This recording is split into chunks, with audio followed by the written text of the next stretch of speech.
Hi, um, I'm back in my normal life. 2 दिन से मुझे लग रहा है कि मैं थोड़ा नॉर्मल अपने एक्टिविटीज़ में आ गई हूँ और इसीलिए आज सोचा कि एक छोटा सा वीडियो बनाऊँ और जिसमें आप लोगों से बात कर सकूँ। लगातार मीडिया से कॉल आ रहा था और सुशांत से जुड़े हुए कई सवाल जवाब, बहुत सारी बातें वो कर रहे थे। पर जिस तरीके से सवाल जवाब हो रहा था वो मुझे लग रहा था कि न बोलते ही कुछ बन रहा था और चुप रहने में भी घुटन हो रही थी।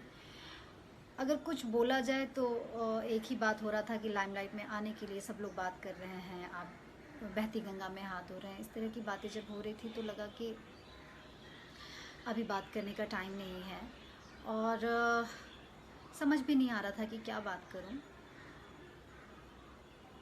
शायद इन सब के बारे में तभी बात हो सकता है जब आप इमोशनली इन सब चीज़ों से निकल चुके हों और थोड़ी बैलेंस्ड हो चुके हों। अभी तो सिर्फ और सिर्फ ऐसा लग रहा है कि इस सदमे से कैसे उबरा जाए। और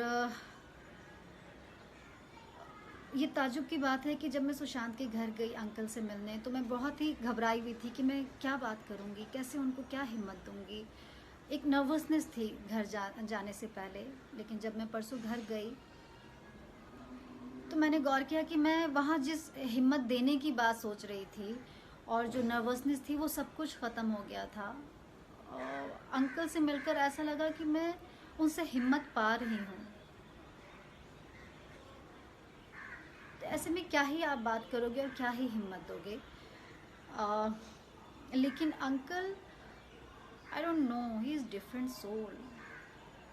इतने स्टेबल, इतने शांत, पता नहीं अनकहा कुछ कहते हैं वो, जैसे उनकी पूरी एनर्जी ही पूरी डिफरेंट है।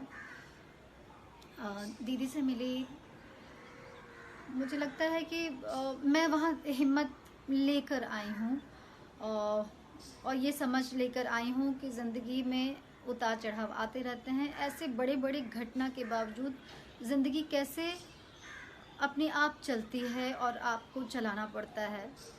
और अंकल को देखकर सच में अंदर से कुछ चेंज हुआ है और मैं नॉर्मल लाइफ में काफ़ी स्ट्रांग फील कर रही हूँ। मुझे लग रहा है मैं बीच में काफ़ी वीक फील कर रही थी कि मैं जो मुझे लगता है जो मैं हूँ वो मैं नहीं हूँ, ऐसी वाली फीलिंग आई थी। बट आई एम बैक और मैं वहाँ सिर्फ एक ही शब्द कह पाई। मुझे लगता है कि सिर्फ इतना ही कि अंकल, मैं हमेशा पटना आती हूँ और मैं जब भी आऊँगी आपसे मिलने आऊँगी। और ये सच है, मैं साल में एक बार पटना आती हूँ। मुझे अपने घर, अपने परिवार से मिलने के लिए यहाँ मुझे एक अलग एनर्जी लेने के लिए मैं यहाँ आती ही रहती हूँ। तो I know now whenever I will come I will meet uncle. और मीडिया से कहना चाहूँगी कि हर चीज़ में वो एक जो सवाल पूछते हैं कि आप क्यों नहीं जा रही हैं, आप कब जा रही हैं, उनको ये कहना चाहूँगी कि ये मोमेंट बहुत ही पर्सनल होता है, ये बहुत ही कनेक्शन ही अलग होता है। हर चीज़ के लिए मीडिया को बताना या मीडिया को उसका प्रूफ देना ये थोड़ा ऑड है। जो भी वो एक्सपेक्ट कर रहे हैं, इट्स नॉट पॉसिबल। लेकिन मैं आप लोगों को ये ज़रूर बता रही हूँ, जो मुझसे जुड़े हुए हैं उनको बताना चाह रही हूँ कि मैं पहले से काफ़ी बेटर हूँ और उस बेहतरी का जो कारण है वो अंकल हैं। उनसे मिलकर मुझे बहुत हिम्मत मिला और उनसे जो हिम्मत मिला है वही हिम्मत मैं अपनी माँ से शेयर कर रही हूँ, क्योंकि मॉम सच में बहुत बहुत ज़्यादा स्ट्रेस थी और दुखी थी। मेरे जाने के नाम से परेशान हो जा रही थी। बहुत पैनिक वाला माहौल था। हो सकता है सब लोग ज़िंदगी में आगे बढ़ जाएंगे, बढ़ते ही हैं, लेकिन जो पेरेंट्स हैं उनके मन में एक घबराहट, एक चिंता, उसका जो लेवल है वो बढ़ गया है।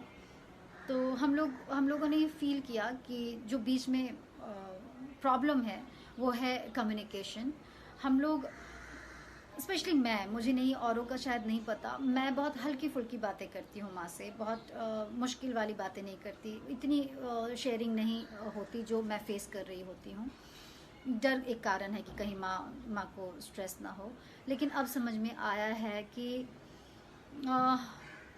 गहरी बातें मदर फादर से, अपने पेरेंट्स से, अपने ब्रदर सिस्टर से करनी चाहिए। और उनको उससे स्ट्रेस नहीं होता, बल्कि वो उसमें पार्टिसिपेट करते हैं तो वो थोड़े निश्चिंत रहते हैं।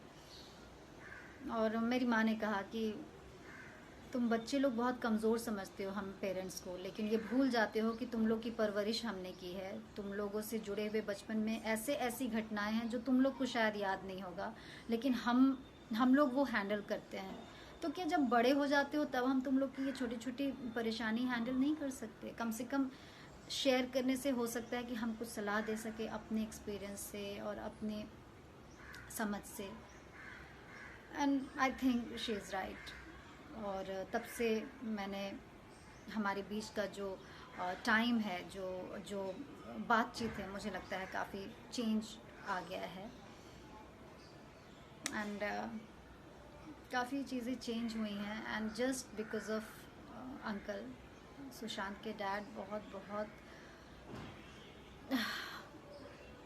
His different. वो जो पेन है और जो उनकी अनकही जो एक एनर्जी बातें हैं, वो बिल्कुल आपको एनर्जी से जीवन में होपफुल करके भर देती हैं। आपको वो निराश नहीं करते, बल्कि आपको पॉजिटिविटी देते हैं। पता नहीं कैसे। मैं बस प्रे कर रही हूँ कि उनकी हिम्मत ऐसे ही बढ़ती रहे और वो दूसरों को ऐसी हिम्मत देते रहें। भगवान बस मे भी भगवान का आशीर्वाद उनके साथ है, और वही वो एनर्जी शायद सबको स्प्रेड कर रहे हैं। एंड आई विश सुशांत के केस में जस्टिस हो। बस मैं ये प्रे कर रही हूँ। मुझे लगता है ही इज़ वॉचिंग एवरीथिंग, और जो भी होगा बहुत